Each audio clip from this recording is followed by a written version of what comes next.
excellent. Thank you so much. Good afternoon, everybody. I truly believe we live in the most fascinating time known to man. Think about it. If you wanted to impact 1 million people's lives just 200 years ago, you needed to be the emperor of an empire. If you wanted to impact 1 million people's lives just 20 years ago, you needed to be the prime minister of a country. Today, you can impact 1 billion people's lives in your pajamas on your toilet. What you send to them is your choice. But the trick really is for us to impact this future, we need to start asking better questions. Einstein said it best. He said, if I was given 20 minutes to come up with a solution, I would spend 19 minutes devising the question and 1 minute answering it.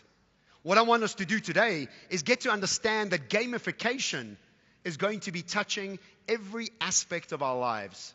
And the questions we ask today will determine the success we have when we're engaging with our consumers and our employees as we move forward. I'm going to do 3 things with you in the next 13 minutes and 53 seconds. I'm going to tell you why gamification is already inherent in us as human beings. I'm also going to talk about what companies are doing amazing things with gamification and what impact it had on their business. And thirdly, I'm going to tell you the future of gamification and why I really believe that it's going to be the future of every touch point of what consumers and employees have. So let's get stuck in. And really, the whole point of this is, what is gamification? What is it all about? And I guarantee that we've all actually gamified something in our lives. This is me walking to school. Boring ass walk to school. We remember it back in the day before everything was under high walls and fences. But while I was walking to school, just to make it more interesting, I had to create a little game. And the game was all about the lava that was going through the tiles. And I couldn't touch the lava, I had to move around it, and I had to make sure that I added even more complexity to it. And I started running through the process and making sure that I wasn't getting burnt. This process we've all really done here. So really, inherently, we are all gamification experts. We set rules and we define the challenges. Gamification 101. Also, another thing is that I hated cleaning my room, like I'm sure a lot of you did. But I did love chocolates and pocket money. This is me in my room, really not wanting to clean anything, and I was always protesting it. And then one day, I came out into the kitchen, and on the fridge, my mom had become a gamification expert. What she had done is put up a star chart, and in the star chart, I was able to determine how well I was doing in this game. She tricked me. She bloody tricked me. And in the star chart, this swear word that was cleaning the room, all of a sudden became a goal-setting exercise, variation in my goals, and a feedback session. All of a sudden, I loved cleaning my room because I was being rewarded for it. And this combination always made the task more interesting for us. Gamification 102, our moms were all gamification experts. In this process, I was able to achieve my goals better. I knew when I had to do them. I understood a sense of competition. And I also could get feedback either from a clap or a chocolate. So gamification 102, we see that goal tracking was a reality from a very young age. Variety of chores were available to us. Feedback statuses were there from 5 years old. And lastly, tracking the progress was really important for us.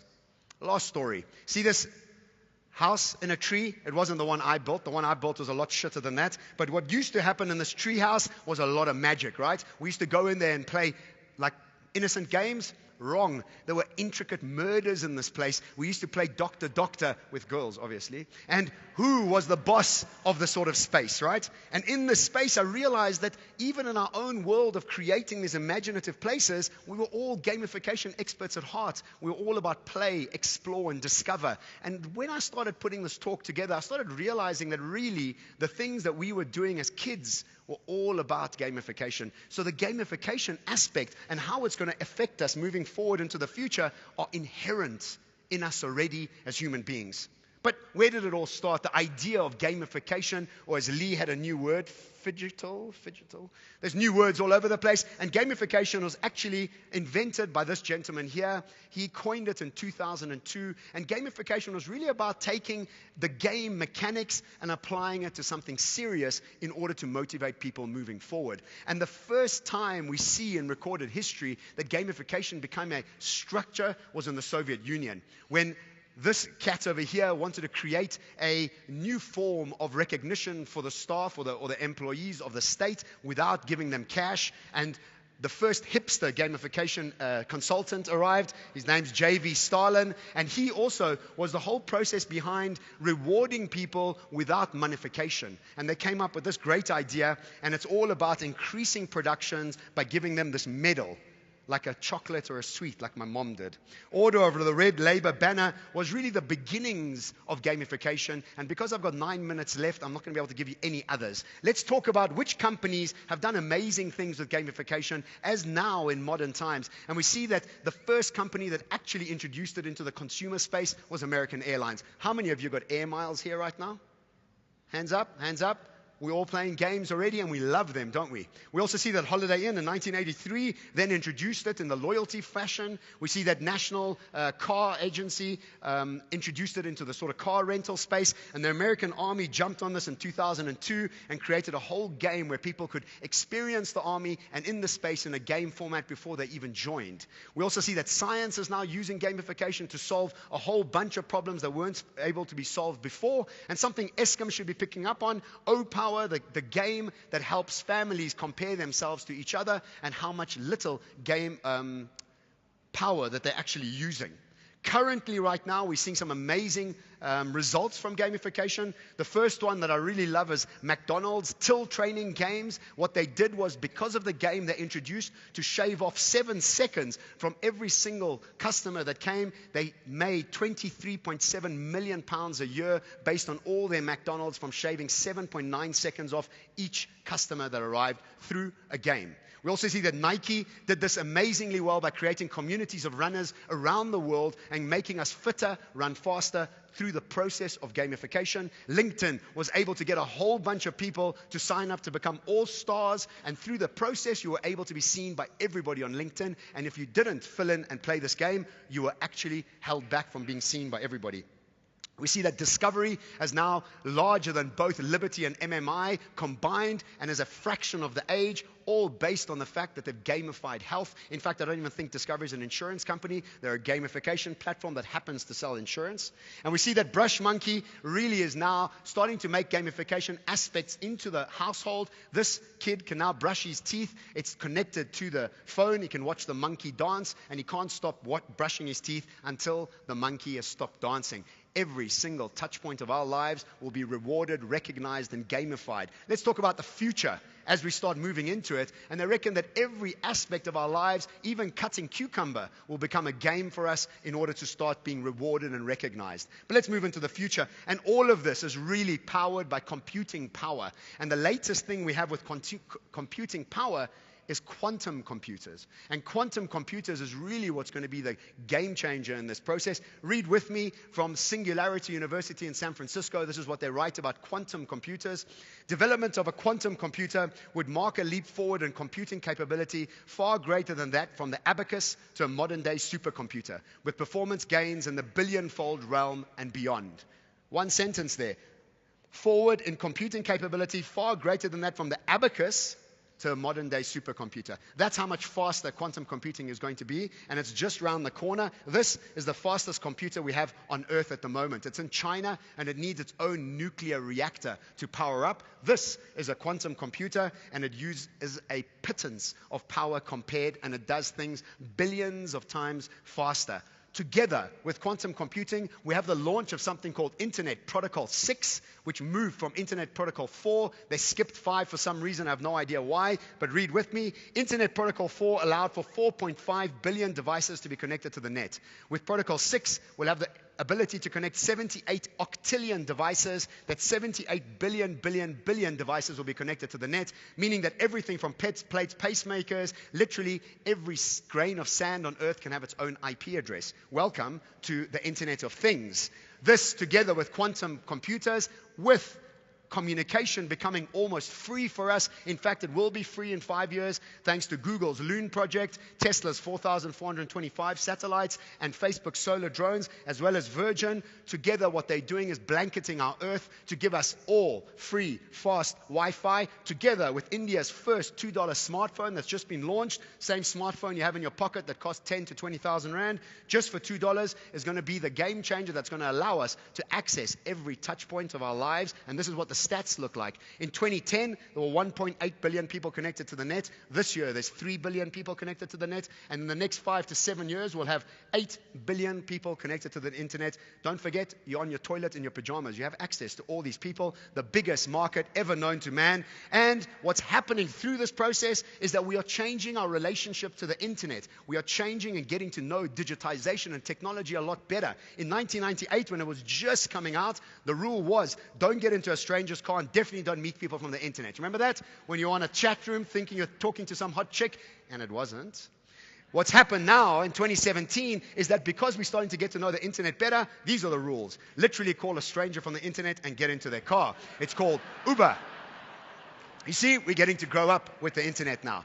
What this is really doing is the fact that it's changing our needs and expectations as human beings. What we expect from businesses has shifted. The 5 need states that we're starting to see grow around the world are: 1, hyper-personalization. We love brands that can think for us, preempt what we want before we know that we want it. Amazon, a winner at this. Hyper-trust. Woolworths spends millions of rands a year to create trust with us and them, so that when they sell us celery for $18.95, that same celery is $8.95 at Pick n Pay, we buy it. When they release a new dessert that we can't pronounce, we buy it. It's all hyper-trust, and they do it well. Hyper-convenience, again, Amazon becoming the first $1 trillion business ever in the history of man and humanity, are kings at this with the launch of Amazon Go. Hyper-convenience, no tills, no tellers around the place, and you leave straight away. Hyper-value and transparency, we demand it from governments and organizations. We don't let anybody get by without it. And lastly, and the point for this talk, is hyper-recognition. Instant gratification. We are suffering from this new disease of selfie sticks. I was in Greece last year. I saw some Chinese people. I have never seen the art of selfies like this in my life. If you've ever seen international Chinese people travel, please watch them. It is really something amazing. And obviously, who's posted on Facebook today already? How many likes have you got and how many shares have you got? Something that's very, very important to us. This, plus the fact that all the big boys are starting to get into augmented reality, virtual reality and the likes, well, we're starting to see even Apple starting to move into this world, but none of them are as exciting as this one. It is called Magic Leap. And Magic Leap is the world's most secretive startup by the name of Ronnie Abovitz. And what they say is that his company is already worth $4.5 billion. He hasn't even launched the product. He's had $1.4 billion invested into his business with the likes of Google, Alibaba, and the who's who in Silicon Valley. And what's going to be happening is that they reckon that his invention that comes out in 16 months is going to disrupt the cell phone industry, the flat screen industry, and pretty much every technology that we know is going to be disrupted by Magic Leap. This, plus the fact that Samsung is now taken the patent out on contact lenses that will bring the screens even closer to us. We see this sort of scenario happening. Hi. Hi, Daphne. How are you? Sorry. It's okay. You look great. Thank you.